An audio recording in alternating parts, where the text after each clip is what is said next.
All right, what's going on, everybody? This is our final presentation for Brockhaus Jewelry. So let's go ahead and get started. First, I'm going to start with a quick question for everybody. When was the last time a social media ad really caught your eye or made you stop scrolling?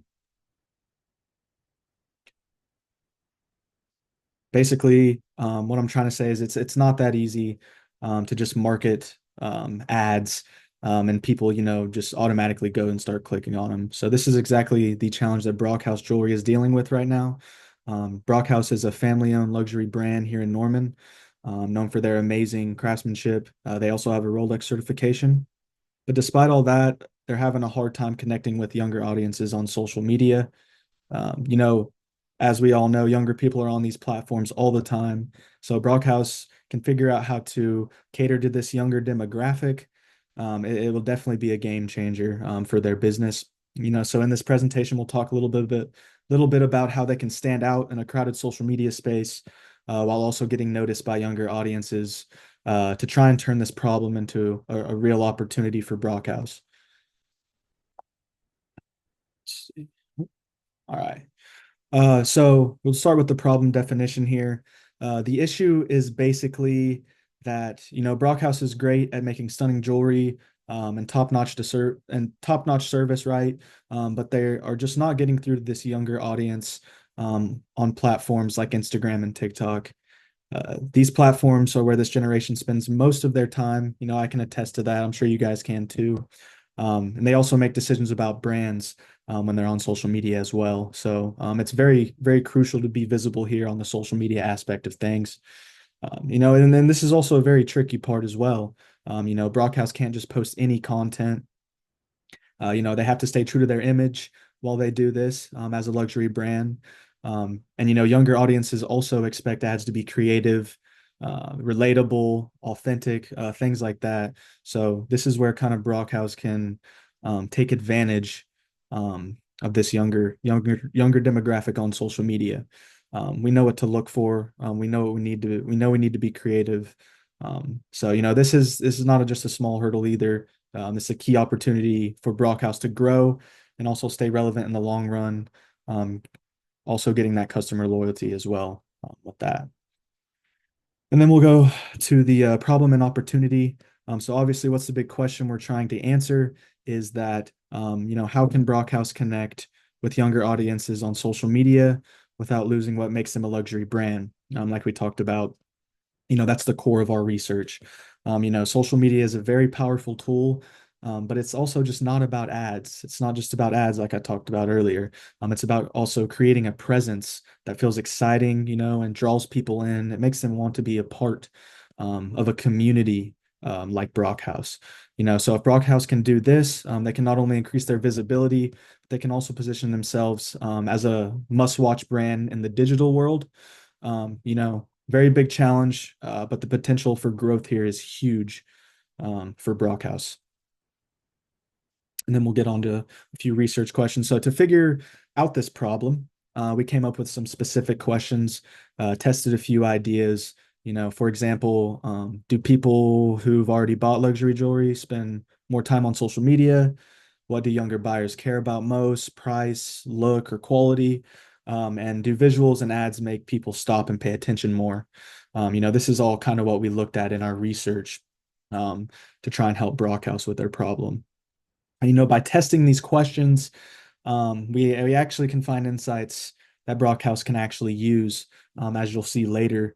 But for instance, let's say a younger audience cares more about certain factors like price or design over functionality or something like that. Brockhaus can emphasize that in their campaigns on social media to those younger audiences. And these results will give them a clear path to creating ads that not only catch attention to the younger demographic, since we know what the younger demographic likes through our research, but it would also really work as well. These ads would really work.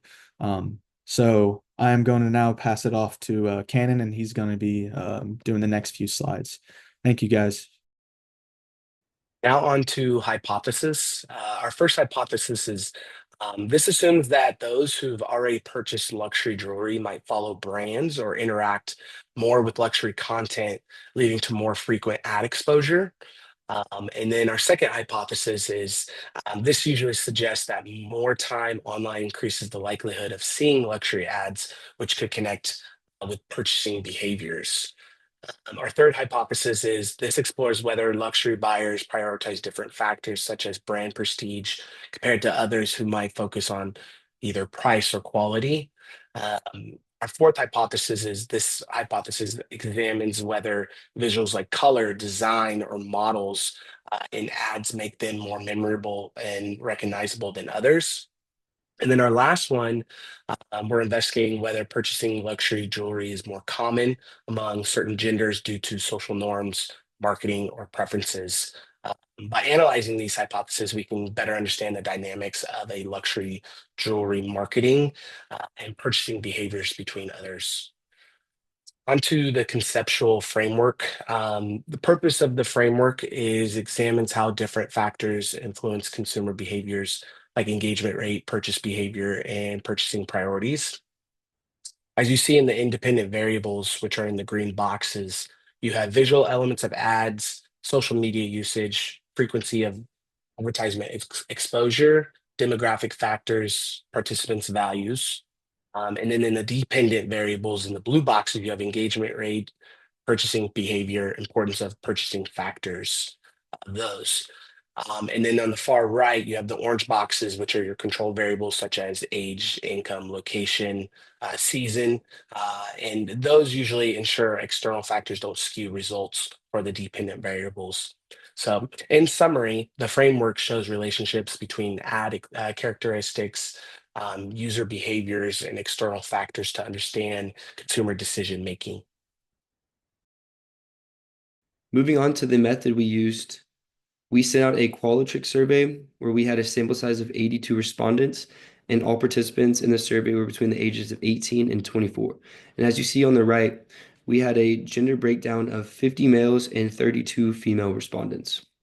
The goal of the survey was to see which social media platforms our sample size used the most and how frequently they came across jewelry promotions. One of the questions we asked were which social media platforms are do our sample or do our participants use the most? And they responded with Instagram, Snapchat, and TikTok being some of the most used platforms, while Facebook and X kind of fell behind. We also wanted to gauge their likeliness to purchase jewelry from online retailers and which factors such as price, quality, looks, and brand influence played a factor.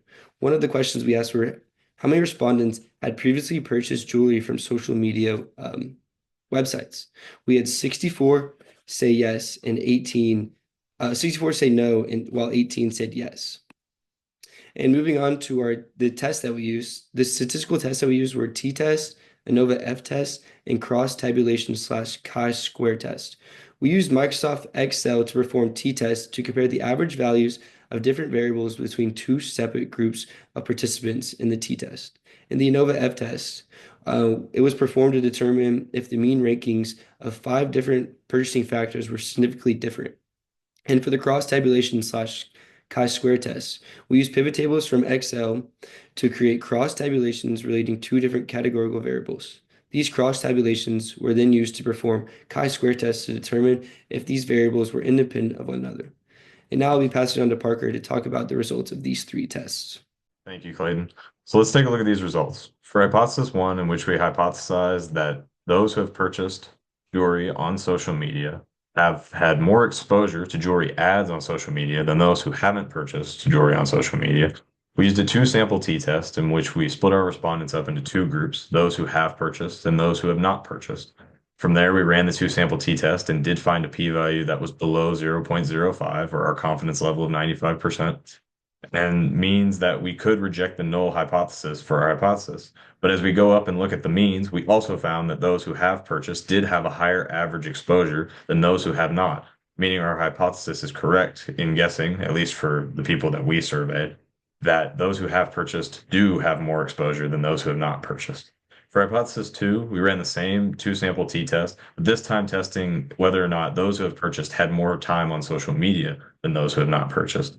Sadly, if you look at the results for this, we did not get a p-value below 0.05, meaning we cannot reject the null hypothesis, and we don't actually know whether or not those who have purchased have a higher average than those who have not. Moving on to the ANOVA. For hypothesis 3, we ran an ANOVA because the importance factors were more than 3 factors, meaning we needed to compare all 5 at the same time.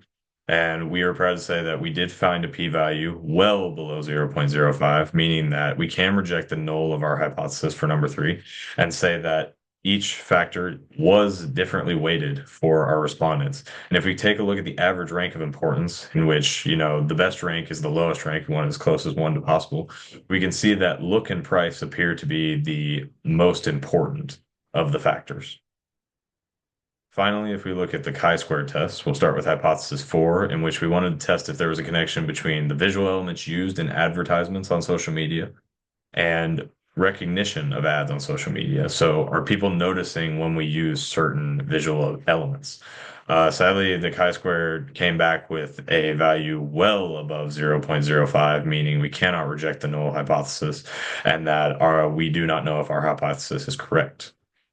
And moving on to our last hypothesis, in which we wanted to know if there was a relationship between gender and purchasing of jewelry before on social media, we once again got a very large chi-square value, way bigger than 0.05, showing that there is no relationship between gender and whether or not they have purchased jewelry in the past, at least for the people that we surveyed at this time. So now I will hand it off to Jackson so he can give you our recommendations.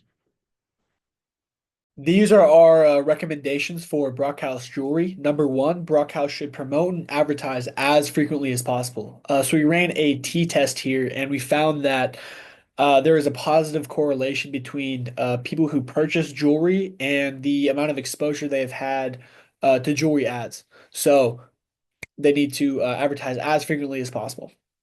Number two, Brockhaus should target highly active social media platforms like Instagram, TikTok, Snapchat, Facebook, etc.